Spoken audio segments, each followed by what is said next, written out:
এখন শুনবেন আমাদের স্থানীয় সংবাদ। আসসালামু আলাইকুম। বাংলাদেশ বেতার সিলেট সংবাদ পড়ছি তুষারকান্তি তালুকদার। বৃক্ষরোপণে সাজাই দেশ, সবার আগে বাংলাদেশ, এই প্রতিপাদ্যকে সামনে নিয়ে গতকাল দেশে জাতীয় পর্যায়ে শুরু হয়েছে বৃক্ষরোপণ অভিযান। রাজধানীতে এর উদ্বোধন করেন প্রধানমন্ত্রী তারেক রহমান।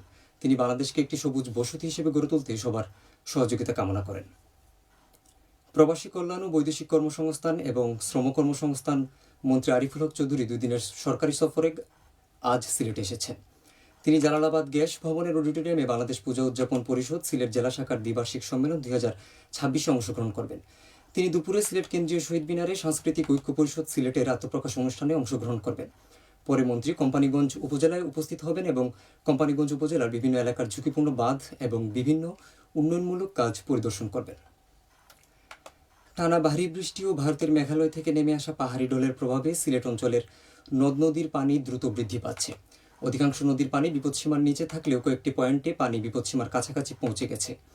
এতে সিলেট বিভাগের নিম্নাঞ্চলে আকস্মিক বন্যার আশঙ্কা তৈরি হয়েছে। একই সঙ্গে টানা বর্ষণে পাহাড় ও টিলাধসের ঝুঁকিও বেড়েছে। পরিস্থিতি মোকাবেলায় সিলেট জেলা প্রশাসন 537টি আশ্রয়কেন্দ্র প্রস্তুত রেখেছে। পাশাপাশি জেলার 160টি ঝুঁকিপূর্ণ টিলা চিহ্নিত করে সেসব এলাকার বাসিন্দাদের সতর্ক করা হচ্ছে। সিলেট জেলা প্রশাসন জানিয়েছে, দুর্যোগ মোকাবেলায় সব উপজেলায় পর্যাপ্ত শুকনো খাবার মজুদ রাখা হয়েছে। ঝুঁকিপূর্ণ টিলা ও পাহাড় সংলগ্ন এলাকায় বসবাসকারীদের প্রয়োজন হলে নিরাপদ স্থানে সরিয়ে নেওয়ার প্রস্তুতিও নেওয়া হয়েছে। আগামী 72 ঘন্টা সিলেট বিভাগ জুড়ে বৃষ্টিপাত অব্যাহত থাকতে পারে বলে জানিয়েছে সিলেট আবহাওয়া অফিস।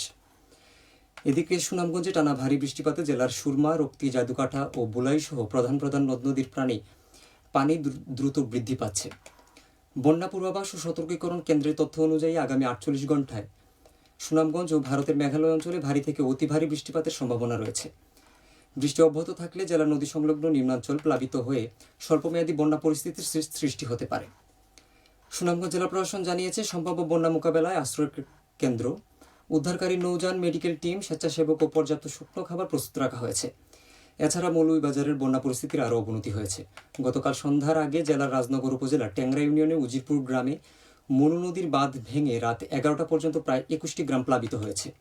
এ নিয়ে শুনুন আমাদের মৌলভীবাজার প্রতিনিধির পাঠানো একটি বিশেষ প্রতিবেদন। মৌলভীবাজারের বন্যা পরিস্থিতির আরও অবনতি হয়েছে। গতকাল বৃহস্পতিবার সন্ধ্যার আগে জেলার রাজনগর উপজেলার ট্যাংরা ইউনিয়নের উজিরপুর গ্রামে মনু নদীর বাঁধ ভেঙে রাত 11টা পর্যন্ত প্রায় 21টি গ্রাম প্লাবিত হয়েছে। এতে পানিবন্দী হয়ে পড়েছেন প্রায় 25,000 মানুষ। পানি উন্নয়ন বোর্ড জানায়, প্রায় 200 ফুটের এই বাঙ্গন দিয়ে ক্রমাগত বিস্তীর্ণ এলাকা প্লাবিত হচ্ছে। এছাড়া আরও কয়েকটি স্থানে প্রতিরক্ষা বাঁধ উপচে ভিতরে পানি ঢুকছে। জিও ব্যাগ ফেলে পানি আটকানোর চেষ্টা চলছে। আকস্মিক এই ভাঙ্গনের ফলে স্থানীয়দের মধ্যে আতঙ্ক ছড়িয়ে পড়ে। তাড়াহুড়ো করে এলাকাবাসী গবাদি পশু সহ জরুরি জিনিসপত্র নিরাপদ স্থানে নিয়ে যাওয়ার চেষ্টা করছেন। বন্যায় ঘরবাড়ি, রাস্তাঘাট সহ বিস্তীর্ণ এলাকার ফসলি জমি মুহূর্তের মধ্যেই তলিয়ে গেছে। জেলা প্রশাসক তহিদুজ্জামান পাবেল জানান, প্রত্যেক উপজেলায় পর্যাপ্ত ত্রাণ সামগ্রী মজুদ রয়েছে।